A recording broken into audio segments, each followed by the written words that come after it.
Imagine a ruler who wrote daily reminders to himself: be just, be humble, be human. Now picture that same man approving brutal gladiatorial games and sanctioning the persecution of people simply for their faith. These aren't two separate individuals. This is Marcus Aurelius, the philosopher-emperor, whose name has become synonymous with wisdom itself. But was he truly a good emperor?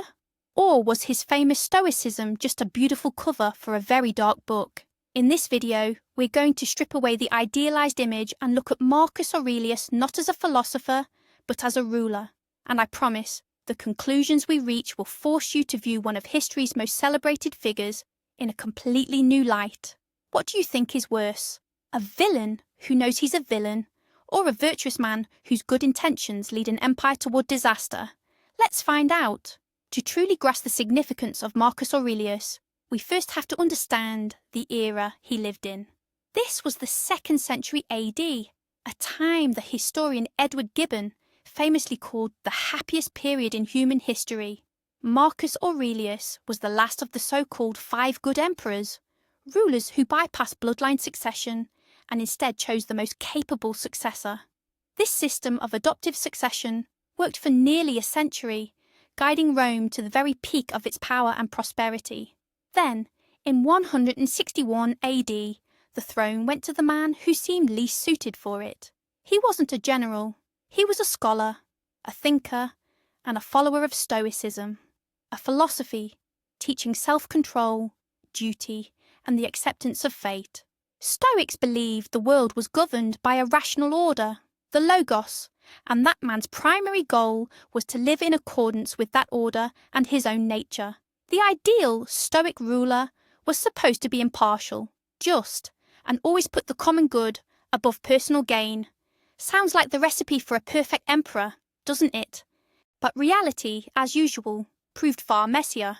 Let's start with the good stuff. How exactly did Marcus Aurelius earn his legendary reputation? First and foremost, he was a massive legal reformer. Despite the public image of a stern, battle-hardened warrior, he devoted immense time and energy to civil affairs.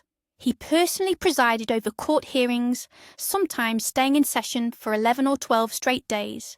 His central mission was to make justice more accessible and, crucially, more humane. For instance, he introduced laws that protected slaves from excessive cruelty by their masters, a truly revolutionary and almost unheard of move for the era. He also simplified the process for freeing slaves and granted women and children greater rights regarding inheritance. Picture this scene: the most powerful man on earth, the ruler of an enormous empire, sitting patiently, sorting through the legal disputes of ordinary citizens. This wasn't cheap populism. It was a sincere embodiment of the Stoic principle of justice.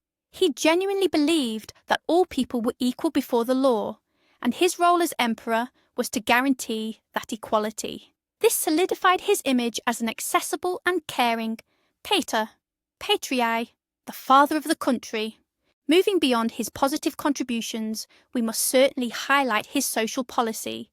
Marcus Aurelius didn't just preach about caring for the people, he acted on it. He established special funds to support orphans and children from poor families, known as the alimentary institutions. This was, in essence, the first state-funded system of social assistance in history. The money from these funds ensured that children could receive an education and avoid starvation. Furthermore, when the terrible Antonine Plague struck the Roman Empire, believed to be smallpox or measles, and responsible for millions of deaths, the emperor's behaviour was exemplary. He sold off a significant portion of his personal and palatial assets, including the jewels of his wife Faustina, to replenish the treasury and direct the funds toward fighting the epidemic and managing its consequences. While many aristocrats fled the city, he remained in Rome, right in the heart of the epidemic, sharing the fate of his people. This was a brilliant demonstration of Stoic duty in action, not fleeing from hardship, but meeting it face to face. Marcus Aurelius's personal humility became the stuff of legend during his own lifetime.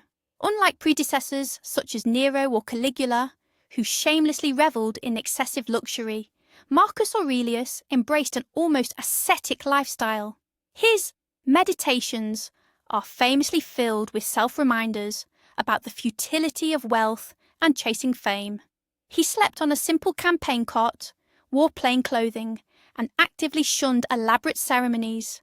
This was not mere posturing. His tutor, the Stoic philosopher Junius Rusticus, had instilled the value of simplicity in him from childhood. Even after ascending to the throne, he never abandoned these habits. When offered the construction of yet another statue or triumphal arch in his honour, he often refused, arguing that the funds should instead be spent on something beneficial for the state. This character stood in stark contrast to the often corrupt Roman elite and earned him immense respect from common people and soldiers alike. They didn't view him as a divine figure, but rather as one of their own, a man who carried his immense burden just as they carried theirs. This personal virtue was undeniably one of the main pillars of his authority and lasting popularity. Now let's turn to the role Marcus Aurelius despised, but was forced to embody throughout his life, the role of the general. Despite the emperor's inherently peaceful nature, his reign was almost one continuous stretch of warfare.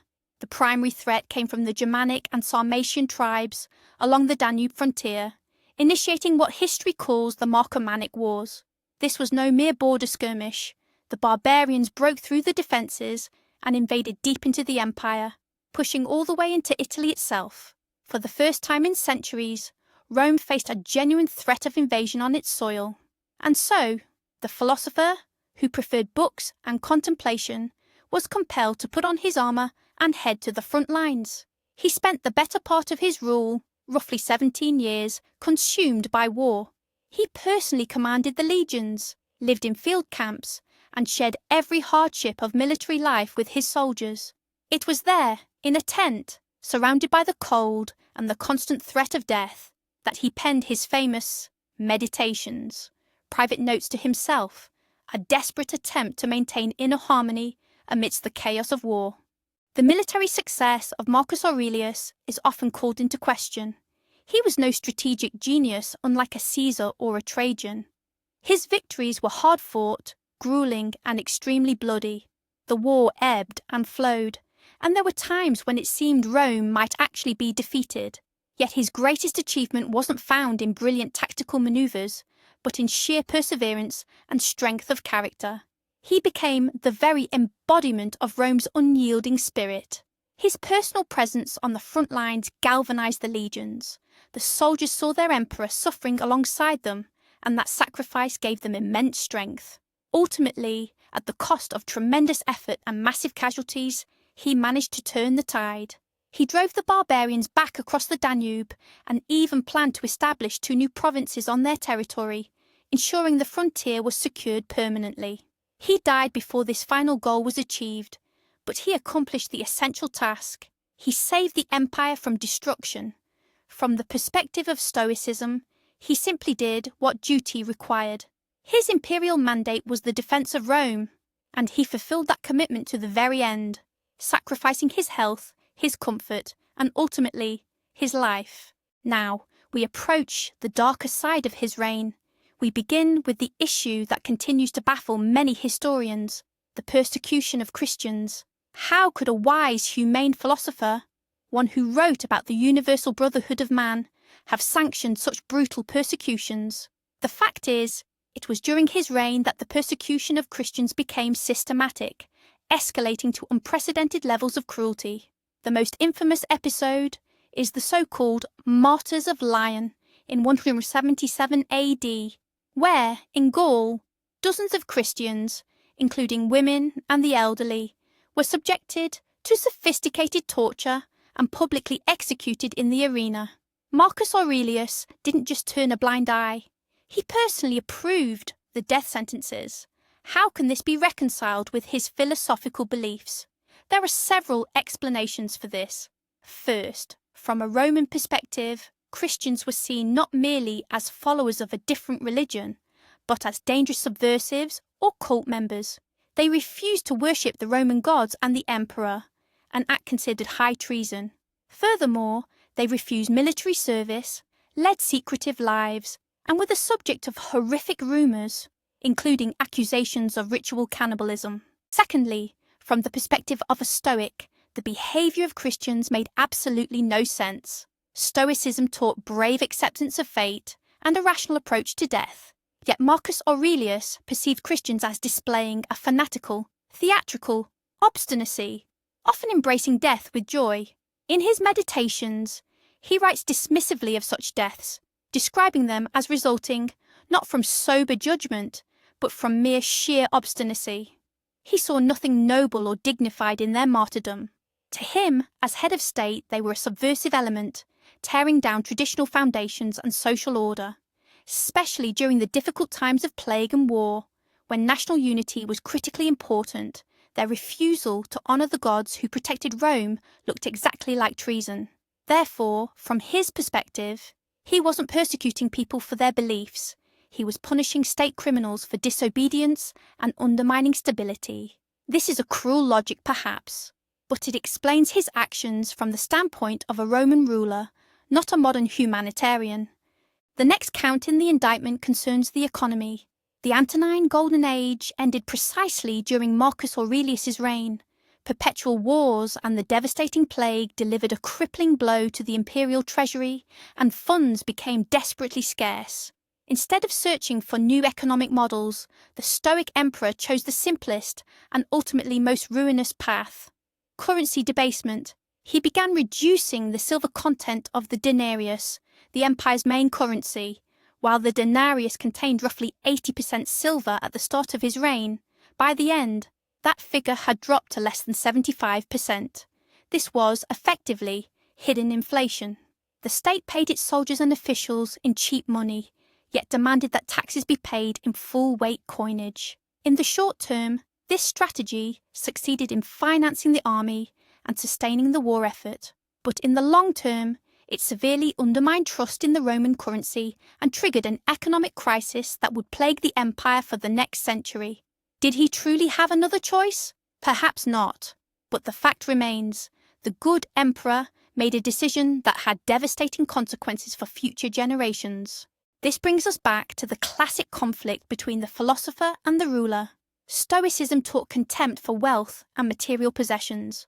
Perhaps this is why Marcus Aurelius so readily embraced the devaluation of currency. To him, money was just metal discs, a mere tool used to achieve a higher goal: saving the state. He wasn't an economist, and he likely failed to grasp the long-term consequences of his actions fully. His focus was squarely on virtue, duty, and war. Economics in his eyes was clearly secondary. He sold off his personal property to fund the treasury, setting a personal example of self-sacrifice. But that simply wasn't enough. The empire needed more than just moral guidance. It demanded astute financial management. And in that crucial aspect, Marcus Aurelius fell short. His decision to debase the coinage is a classic case study of how good intentions, in this case, saving Rome immediately, can pave the road to economic ruin. This was the price the empire paid for survival, and it was an extraordinarily heavy one. But what about entertainment? Could a man who wrote extensively about self-control and reason actually approve of bloody gladiatorial combat? The answer is a resounding yes. Marcus Aurelius's reign was no exception to this cruel Roman tradition. Furthermore, to boost public morale during wartime, he hosted massive games that often lasted for weeks. Hundreds of gladiators and wild beasts were sent into the Colosseum arena. Of course, he did attempt to somewhat humanize the spectacle. For instance, he sometimes ordered that gladiators be given blunted weapons to make the fights less deadly. But these were mere half measures. Blood continued to flow freely, and the emperor, just like the rest of the populace, watched it all unfold. How do we explain this contradiction? Firstly, it was a deeply entrenched tradition. For the average Roman, gladiatorial combat was far more than mere entertainment. It was a potent display of military valour, contempt for death, and the sheer might of Rome. To cancel these games would have been unthinkable, and indeed, politically suicidal. Secondly, from a purely Stoic perspective, a gladiator who bravely faced death could even be viewed with respect. It was the ultimate test of the human spirit under the most extreme conditions. Nevertheless, this particular aspect of his reign reveals either immense hypocrisy or at least a profound internal conflict. A man whose personal writings championed compassion and the idea of universal brotherhood quietly stood by while people slaughtered each other for the amusement of the mob. This demonstrates how deeply even the greatest thinker is ultimately a product of his own era and its brutal norms. He could reflect on lofty ideals, but as a ruler, he was constrained to give the people exactly what they demanded: bread and circuses. This is a striking illustration of how Stoic philosophy, while perfect for personal self-improvement, fundamentally failed when confronted with harsh political reality. One might be a philosopher in a tent along the Danube, but in Rome, you are the emperor, and that role comes with inherent moral compromises, and the gladiatorial games were arguably the bloodiest of those compromises. Now we arrive at perhaps Marcus Aurelius's most consequential, and certainly his most destructive decision. It was a singular failure that overshadowed many of his accomplishments and ultimately plunged Rome into chaos. We are talking, of course, about his son and heir, Commodus. Recall that Marcus Aurelius was the last of the 5 good emperors, a period of stability built upon the principle of adoptive succession. This meant choosing the most worthy successor, regardless of blood relation, rather than simply handing power to a biological son. Nerva adopted Trajan, Trajan adopted Hadrian, Hadrian adopted Antoninus Pius, and Pius in turn adopted Marcus Aurelius. This system worked flawlessly, and yet Marcus Aurelius, the man of duty, the philosopher of reason, suddenly broke this fundamental tradition. He appointed his biological son, Commodus, first as co-ruler and then as his sole legitimate heir. Even in his youth, Commodus displayed every sign of vanity, cruelty, and a profound lack of interest in the affairs of state. Why? Why did he commit this fatal error? The answer likely lies not in philosophy, but in simple human nature and emotion. First, the dynastic principle was still deeply rooted in Roman society. Transferring power to one's son felt natural, and breaking this tradition could have been seen as an insult, potentially leading to serious instability. Second, Marcus Aurelius probably just loved his son and held on to the hope, until the very end, that he would improve. He provided him with the finest education, surrounded him with the best advisors, and took him to war to forge his character. Perhaps he genuinely believed that the immense burden of imperial power would force Commodus to become a responsible ruler. This was a classic case of a father's denial. He refused to see the obvious truth. His son was fundamentally unfit to govern the empire, and in this matter, his Stoicism completely failed him. The philosophy that taught him to face reality as it was, without illusion, crumbled when it came to his own child. He yielded to emotion, not reason, and that decision became his defining failure.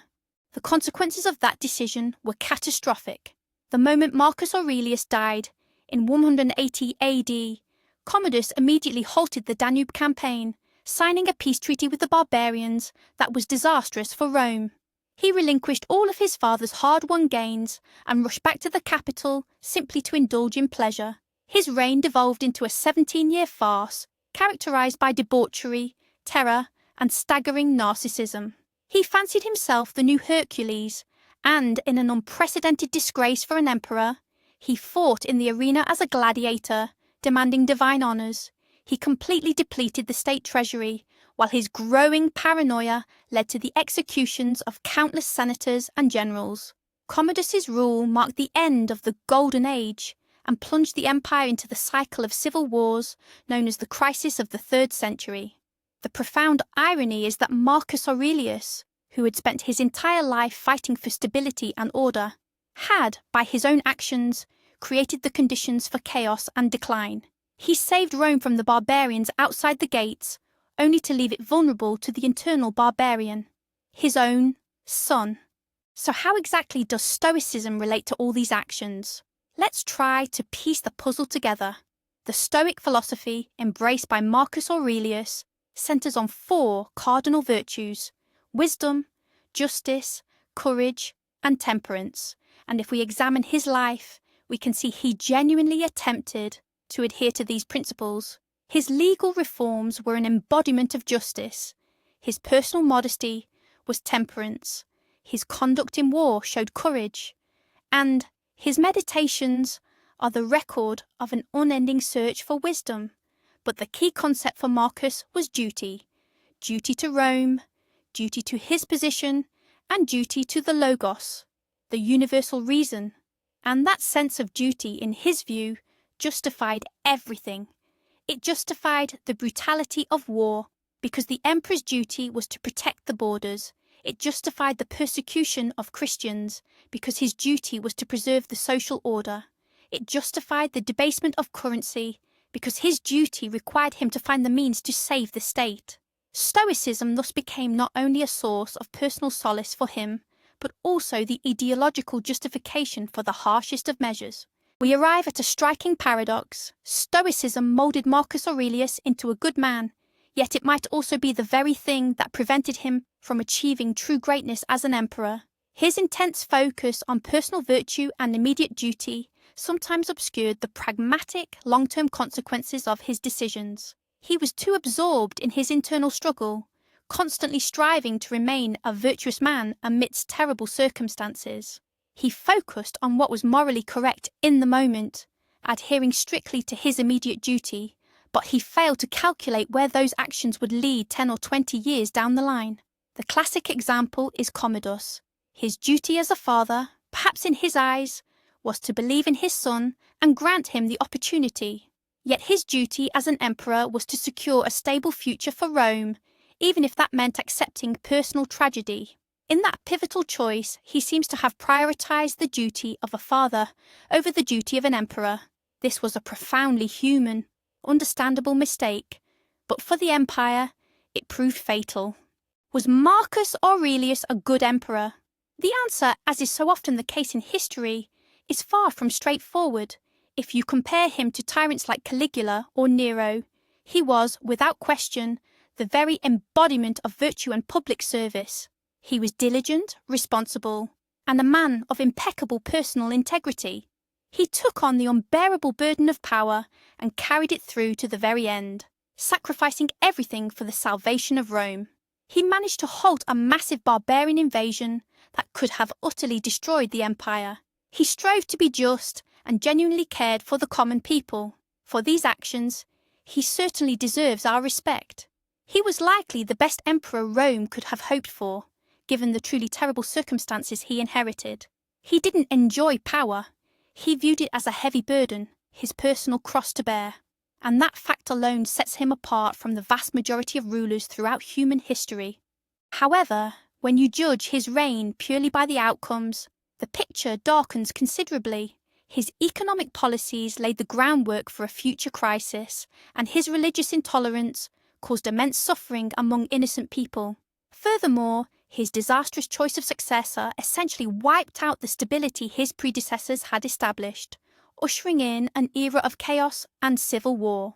The irony is that a good man and a great philosopher did not necessarily translate into an effective long-term ruler. His reign was a tragedy, the tragedy of a man who genuinely sought goodness, but whose actions, often dictated by duty or circumstance, ultimately had devastating consequences. He managed to hold the empire back from the immediate brink, yet unwittingly pushed it toward a new, even more terrifying precipice. He was the final ray of light before a long, dark night descended. Perhaps Marcus Aurelius's greatest flaw was that he was an idealist occupying a throne that demanded a pragmatist. His Stoicism was a beautiful philosophy for personal guidance.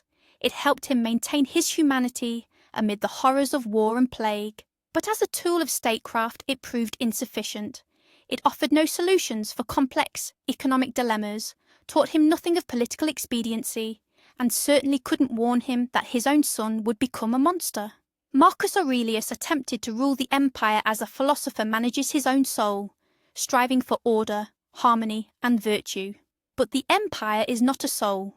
It is a complex, chaotic mechanism, riddled with contradictions, human passions, and vice. one that rarely bows to the laws of reason or morality. And in this collision between the ideal world of philosophy and the brutal reality of politics, Marcus Aurelius, for all his undeniable virtues, ultimately failed. Ultimately, the saga of Marcus Aurelius stands as a timeless reminder of the chasm between intention and outcome, between personal virtue and the demands of statecraft. He bequeathed to us Meditations, one of the greatest monuments of human thought, a book that continues to help millions find solid ground in turbulent times. In this regard, his legacy as a philosopher is undeniably immortal. Yet his legacy as emperor is far more complicated and controversial. He was a man who desperately sought to be good in a world that routinely demanded strength, and at times outright ruthlessness. It is this very internal conflict, this inherent tragedy of the philosopher on the throne, that makes his figure so compelling and instructive for us even now. He was neither a saint nor a monster.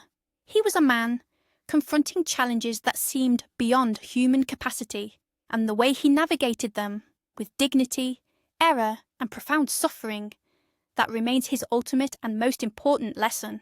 So, let's wrap this up. Marcus Aurelius was without question an extraordinary individual, a man of profound moral character. His dedication to duty, personal humility, and genuine efforts to rule justly solidify his place as one of history's noblest leaders. He saved Rome from military catastrophe and genuinely sought to be a father to his people.